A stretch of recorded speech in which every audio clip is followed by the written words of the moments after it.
चाणक्य का जन्म अनुमानित 375 ईसा पूर्व तक्षशिला में हुआ था। वे एक लेखक, दार्शनिक, अर्थशास्त्री तथा शिक्षक होने के साथ साथ वो चंद्रगुप्त मौर्य के महामंत्री भी थे। उन्हें कौटिल्य या विष्णुगुप्त के नाम से भी जाना जाता है। उनके पिता का नाम चाणक्य था, इस कारण वे चाणक्य कहलाए। चाणक्य कूटनीति, अर्थनीति, राजनीति के महाविद्वान थे। अपने महाज्ञान का सदुपयोग जन कल्याण तथा अखंड भारत के निर्माण जैसे सृजनात्मक कार्यों के कारण वह कौटिल्य कहलाए। यदि आप अपने जीवन को बदलना चाहते हैं और चाहते हैं कि आपको कुछ ऐसे तरीके पता चले जिससे आप अपने जीवन को बहुत ही अच्छे ढंग से जी सकें, तो ये चाणक्य नीति के अध्याय आप सबके लिए महत्वपूर्ण है। इसमें 17 अध्याय हैं, जिनमें से एक अध्याय की चर्चा हम इस वीडियो में करेंगे। बाकी के अध्याय आपको इसी चैनल पर आने वाले दिनों में देखने को मिलेंगे। तो चलिए इस चाणक्य नीति की शुरुआत करते हैं। आचार्य चाणक्य के जीवन की एक प्रारंभिक घटना से उनके चरित्र का बहुत सुंदर खुलासा होता है। एक बार वे अपने शिष्यों के साथ तक्षशिला से मगध की ओर आ रहे थे। मगध का राजा धनानंद उनसे द्वेष रखता था। एक बार धनानंद भरी सभा में चाणक्य का अपमान कर चुका था। तभी से उन्होंने संकल्प लिया था कि वे मगध के सम्राट धनानंद को पद से नीचे उतारकर ही अपनी शिखा में गांठ बांधेंगे। इसके लिए वे अपने सर्वाधिक प्रिय शिष्य चंद्रगुप्त को तैयार कर रहे थे।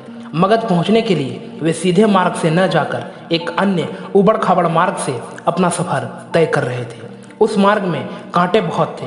तभी उनके पैरों में एक कांटा चुभ गया। वे क्रोध से भर उठे। तत्काल उन्होंने अपने शिष्यों से कहा, उखाड़ फेंको इन नागफनों को, एक भी शेष नहीं रहना चाहिए। उन्होंने तब उन कांटों को ही नहीं उखाड़ा, उन कांटों के वृक्षों के जड़ों में मही डाल दिया ताकि वे दोबारा ना उग सकें। इस प्रकार वे अपने शत्रु का समूल नाश करने में ही विश्वास करते थे।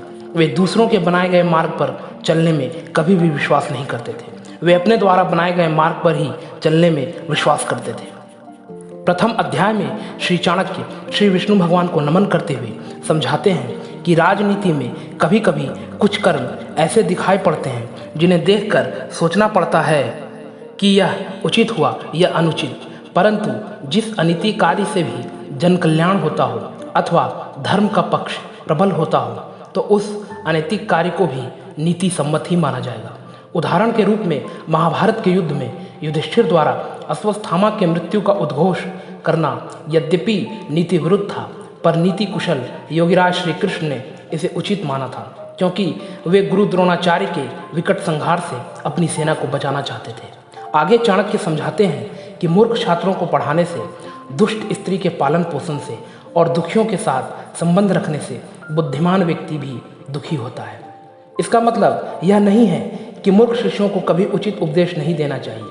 समझाने का तात्पर्य यह है कि पतित आचरण वाली स्त्री की संगति करना तथा दुखी मनुष्यों के साथ समागम करने से विद्वान तथा भले व्यक्ति को दुखी उठाना पड़ता है। वास्तव में शिक्षा उसी इंसान को दी जानी चाहिए जो सुपात्र हो। जो व्यक्ति बताई गई बातों को ना समझे, उसे परामर्श देने से कोई लाभ नहीं है। मूर्ख व्यक्ति को शिक्षा देकर अपना समय ही नष्ट किया जाता है। यदि बात दुखी व्यक्ति के साथ संबंध रखने की है, तो दुखी व्यक्ति हर पल अपना ही रोना रोता रहता है। इससे विद्वान व्यक्ति की साधना और एकाग्रता भंग हो जाती है। आगे श्री चाणक्य हमें समझाते हैं कि दुष्ट स्त्री, छल करने वाला मित्र, पलट कर तीखा जवाब देने वाला नौकर तथा जिस घर में सांप रहता हो, उस घर में निवास करने वाला गृह स्वामी की मौत में संशय ना करे, वह निश्चित ही मृत्यु को प्राप्त होगा।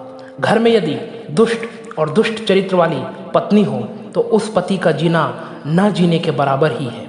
वह अपमान और लज्जा के बोझ से एक तो वैसे ही मृतक के समान है, ऊपर से उसे सदैव यह भय भी बना रहेगा कि यह स्त्री अपने स्वार्थ के लिए कहीं उसे विष न दे दे। दूसरा, यदि उस गृहस्वामी का मित्र भी दगाबाज हो, धोखा देने वाला हो, तो ऐसा मित्र आस्तीन का सांप होता है। वह कभी भी अपने स्वार्थ के लिए उस गृहस्वामी को ऐसी स्थिति में डाल सकता है जिससे उबरना उसके सामर्थ्य से बाहर की बात होती है। तीसरा, घर में यदि नौकर बदजुबान हो, बात बात में झगड़ा करने वाला हो, पलट कर तीखा जवाब देने वाला हो, तो समझ लेना चाहिए कि ऐसा नौकर निश्चित रूप से घर के भेद जानता है, और जो घर का भेद जान लेता है वह उसी तरह से घर का विनाश कर सकता है जैसे विभीषण ने घर में भेद करके रावण का विनाश करा दिया था, तभी मुहावरा भी बना है, घर का भेदी लंका ढाए। आशा करते हैं कि चाणक्य नीति के इस प्रथम अध्याय से आपको कुछ सीखने को अवश्य मिला होगा। अगर वीडियो अच्छा लगा हो तो वीडियो लाइक एवं शेयर करें तथा चैनल को सब्सक्राइब अवश्य करें।